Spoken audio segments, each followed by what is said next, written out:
जिन्होंने नमाज को जाया कर दिया और ख्वाहिशात नफसानी के पीछे लग गए, सो अनकरीब उनको गुमराही की सजा मिलेगी।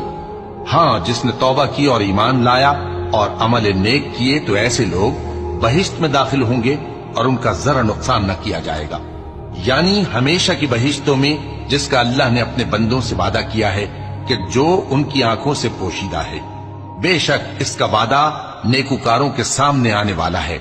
वो इसमें सलाम के सिवा कोई बेहुदा कलाम न सुनेंगे और उनको सुबह शाम खाना मिलेगा।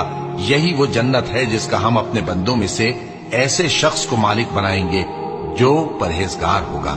और फरिश्तों ने पैगंबर को जवाब दिया कि हम तुम्हारे परवरदिगार के हुक्म के सिवा उतर नहीं सकते।